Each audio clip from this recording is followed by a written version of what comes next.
Everyone, हर हर महादेव। आप सभी को कंफ्यूजन रहती है ना कि हमारे स्कूल बैग में क्या क्या होना चाहिए और हमें अपने बैग को किस तरीके से ऑर्गेनाइज करना चाहिए कि सारी चीजें बैग में आ भी जाए और बैग ज्यादा भरा भरा भी ना लगे। साथ ही साथ कौन कौन सी इंपॉर्टेंट चीजें जो हमारे बैग में होना सबसे ज्यादा जरूरी है। आपकी इन सारी प्रॉब्लम्स का इस वीडियो में आपको सोल्यूशन मिलेगा। तो चलो वीडियो को करते हैं स्टार्ट। तो सबसे पहले आप अपने बैग को बिल्कुल खाली कर लो, उसको वॉश कर लो, बिल्कुल क्लीन कर लो और चलो मेरे साथ अपने बैग को पैक करो। तो सबसे पहले बारी आती है हमारी नोटबुक्स की। हमारी नोटबुक्स सबसे ज्यादा होती हैं, तो इन नोटबुक्स को मैं सबसे नीचे वाली चैन में रखूंगी। उसके ऊपर रखूंगी मैं जो ये हमारी बुक्स होती हैं। अब चलो इस बात का तो सबको पता है कि नोटबुक और बुक्स तो हमारे बैग में होंगी। इसके साथ साथ आपको एक रफ नोटबुक भी अपने बैग में जरूर रखनी है और इसको भी हम अपनी नोटबुक्स के साथ रखेंगे। अब रफ नोटबुक भी रख लिया। अब इसके बाद बारी आती है डिक्शनरी की, साथ ही साथ कैलकुलेशन में अपनी स्पीड को फास्ट करने वाली अपनी बुक की। डिक्शनरी से हमें कभी भी कोई भी वर्ड देखने को मिल सकता है और साथ ही साथ मैथ में कैलकुलेशन बढ़ाना बहुत ज्यादा जरूरी है, तो इन दोनों चीजों को भी हम अपने बैग में रख देंगे। अब बारी आती है हमारे फ्री टाइम के लिए हम कौन कौन सी चीजें अपने बैग में रखें। तो कलर्स, इनका तो आपको पता है, और साथ ही साथ हम कुछ कहानियों की बुक्स भी रखेंगे जो कि हम घर पे रीड करते हैं। जो भी बुक आप घर पे पढ़ते हैं ना उसको रख लीजिए और ड्राइंग के लिए अपने सारे सामान को रख लीजिए। इस सामान को मैं अलग चैन में रखूंगी। अब बहुत बार हमें डांट पड़ती है कि जब हम नई नोटबुक बुक लेके जाते हैं ना तो उनपे कवर करना भूल जाते हैं, इसलिए अपने फ्री टाइम पे हम कवर भी कर सकते हैं। इसके लिए आप जो कवर वाली चीज है उनको भी अपने बैग में रख लीजिए। अब पेन का तो हमें पता है कि हमारे बैग में पेन का तो होना जरूरी है, तो आप कोशिश करना कि आप बहुत सारे पेन अपने साथ रखो क्योंकि पेन कभी भी खत्म हो सकते हैं। साथ ही साथ पेंसिल, इरेजर और शॉर्पनर भी जरूर रखें। अब क्लास में टीचर जब पढ़ाती है तब भूख भी हमें बहुत ज्यादा लगती है, इसलिए उस भूख को शांत करने के लिए आप अपने साथ कुछ स्नैक्स भी जरूर रख लीजिए। साथ ही साथ हमें अपने बैग में च्युइंगम, टॉफी, ये सभी चीजें भी रखनी चाहिए। खाना खाने के बाद हम इनको खाने से अपने माउथ को फ्रेश कर सकते हैं। कई बार रिसेस में हमें पानी पीने का टाइम नहीं मिलता, तो उस टाइम पे हम इस चीज को करेंगे। और अपने बैग में घड़ी का होना भी जरूरी है जिससे आपको पता चलता रहे कि ये पीरियड कितनी देर में ओवर होने वाला है। अब हमारे मैथ में क्या पता किस चैप्टर में हमें इन चीजों की जरूरत पड़ जाए और मैथ के टीचर को तो बहाना चाहिए कि तुम्हारे पास ये चीजें हैं या फिर नहीं, तो इन चीजों को भी याद से अपने पास रख लेना। अपनी टेस्ट की प्रिपरेशन को, एग्जाम की प्रिपरेशन को प्लान करने के लिए आप इस तरीके के पेज अपने बैग में जरूर रख लेना या फिर कोई डायरी रख लेना जिससे जब भी आपको टाइम मिले आप अपनी प्लानिंग को टाइम दे सके। तो चलो अब हम देखते हैं कि हमें अपनी इमरजेंसी किट में क्या क्या रखना चाहिए। और इमरजेंसी किट तो सबसे ज्यादा इंपॉर्टेंट है। सबसे पहले हमारे पास होना चाहिए कुछ कैश। चाहे आपका स्कूल आपके घर के पास हो चाहे दूर हो, कैश तो अपने पास आपको जरूर ही रखना है, क्या पता कब क्या जरूरत पड़ जाए। अब इसके बाद बारी आती है आई कार्ड की, क्योंकि कई बार हम आई कार्ड पहनना भूल जाते हैं और फिर हमें स्कूल में डांट पड़ती है। इससे अच्छा है कि हम अपनी आई कार्ड को अपने इमरजेंसी किट में रखें, स्कूल से आते ही इसको वहीं पे दोबारा से रख दें। अब नेक्स्ट है नेल कटर। इसकी भी हमें बहुत बार जरूरत पड़ती है, तो अगर आपके स्कूल में अलाउड है तो आप इसको भी रख लेना। इसके बाद बारी आती है आपके कुछ इंपॉर्टेंट कार्ड्स की, लाइक आधार कार्ड,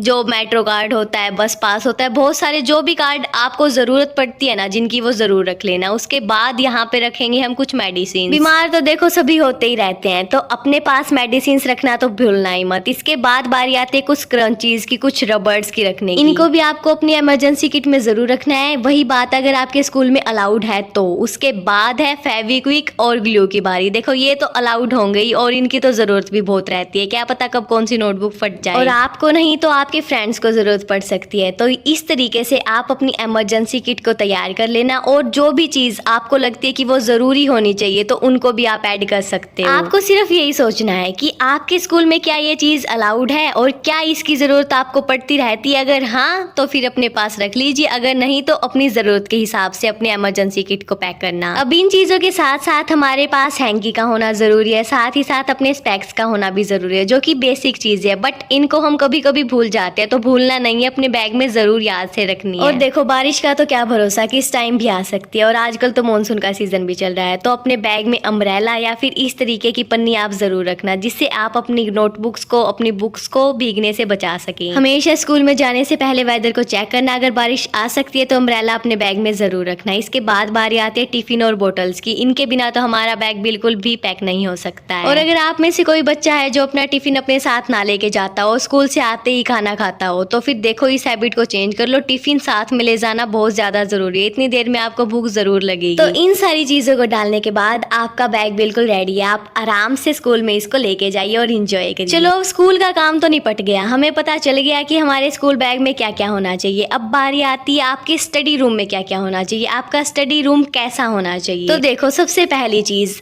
आपके रूम में नेचुरल लाइट जरूर से जरूर आनी चाहिए। आजकल के टाइम पे ना आप देखोगे कि मैक्सिमम स्टूडेंट्स को चश्मे लगे हुए हैं, वो सभी इस वजह से क्योंकि वो अंधेरे में या फिर आर्टिफिशियल लाइट में पढ़ते हैं, तो वो चीज़ सही नहीं है। आप ऐसा रूम सेलेक्ट करना जहाँ पे अच्छे तरीके से लाइट आती हो, जिससे आपकी आंखें खराब ना हो और आप अच्छे तरीके से अपनी स्टडी पे फोकस कर सकें। अब नेक्स्ट चीज़ है स्टडी के लिए अलग स्पेस होना, लाइक स्टडी टेबल का होना। अगर आपके पास स्टडी टेबल है तो बहुत अच्छी बात है, अगर आपके पास स्टडी टेबल नहीं है तब भी कोई बात नहीं। आपके पास एक ऐसी जगह होनी चाहिए जहाँ पे आप अच्छे तरीके से पढ़ सकें। तो ये चीज़ आप अपने हिसाब से देखोगे कि कहाँ पे बैठ के आपको ठीक लगता है पढ़ना, तो वो चीज़ अपने रूम में रख लेना। अब नेक्स्ट है अपने स्टडी रूम में रेस्ट करने के लिए, पावर नैप लेने के लिए एक बिस्तर का होना। और इसके बाद बारी आती है अपने रूम में कुछ मोटिवेशनल कोट्स का होना, जो कि बहुत ज्यादा इंपॉर्टेंट है। सभी ह्यूमन बींग्स को ना मोटिवेशन की बहुत ज्यादा जरूरत होती है, और अभी हम स्टूडेंट्स हैं तो स्टूडेंट्स को तो और ज्यादा जरूरत होती है। इसलिए अपने रूम में इस तरीके से आप मोटिवेशनल कोट्स को ज़रूर टांग लेना, जिससे टाइम टू टाइम आप इनको देखते रहें और इनको देखने के बाद आपके अंदर मोटिवेशन आए और आप अपनी स्टडी को कंटिन्यू रख सकें। चलो आप सभी के अब मैं कुछ क्वेश्चंस के आंसर देती हूँ। मैं से कमेंट में पूछा जाता है कि स्टडी करने के लिए बेस्ट टाइम कौन सा है। So according to me study करने के लिए बेस्ट टाइम मॉर्निंग का टाइम रहेगा, क्योंकि इस टाइम पे हमारा माइंड बिल्कुल फ्रेश होता है, हमारे दिमाग में कोई भी आलतू फालतू की चीज़ें चल नहीं रही होती। और इसके अलावा जब हम दिन में रात में स्टडी करते हैं तो पूरे दिन की बातें हमारे दिमाग में घूमती रहती है, हमारे दिमाग में चलता रहता है कि उसने मेरे को ऐसा कहा, क्यों कहा, ऐसा क्यों हुआ, ऐसा होना चाहिए था, ऐसा हो गया, वैसा हो गया। और इन सब बातों की वजह से हम स्टडी में अच्छे तरीके से फोकस कर नहीं पाते और हम डिमोटिवेट फील करने लग जाते हैं, जिसकी वजह से हमारे मार्क्स कम आते हैं। इसलिए जो मॉर्निंग का टाइम होता है ना, वो बेस्ट टाइम होता है। तो आप इस टाइम को जरूर ट्राई करना, सुबह 1 से 2 घंटे जल्दी उठना और उस टाइम पे स्टडी करके देखना वो टाइम आपका बेस्ट टाइम रहेगा स्टडी करने का। अब एक क्वेश्चन और जो कि मेरे से बहुत बार पूछा जाता है कि हम अपनी राइटिंग को किस तरीके से इम्प्रूव करें। तो देखो राइटिंग इम्प्रूव करने के लिए सबसे ज़्यादा ज़रूरी है कि सबसे पहले आप देखो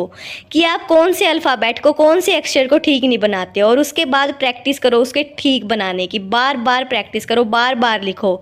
अगर आप गलत लिख रहे हो तो उसको कट करो और दोबारा से लिखो। इस तरीके से जब आप प्रैक्टिस करोगे ना, बार बार लिखोगे किसी चीज़ को, तभी आपको पता चलेगा कि कौन सा अल्फ़ाबेट किस तरीके से लिखा जाना है, और तब आपकी राइटिंग अच्छी हो पाएगी। अब बहुत सारे बच्चों को मैथ में प्रॉब्लम होती है, जो कि मेरे से कमेंट में ही बोलते हैं कि दीदी मैथ की किस तरीके से प्रिपरेशन करें, मैथ तो बिल्कुल ही दिमाग में नहीं बढ़ता। तो देखो मैथ की तो सिर्फ एक ही चीज़ है, प्रैक्टिस जितनी करोगे ना आप मैथ्स की, उतना ज़्यादा मैथ आपका परफेक्ट होगा। बस खुद पे विश्वास रखो, कोशिश करते रहो, सब कुछ होगा। और व्हाट्सएप चैनल को ज्वाइन कर लो, डिस्क्रिप्शन में लिंक है। मैं मिलती हूँ परसों। हर हर महादेव।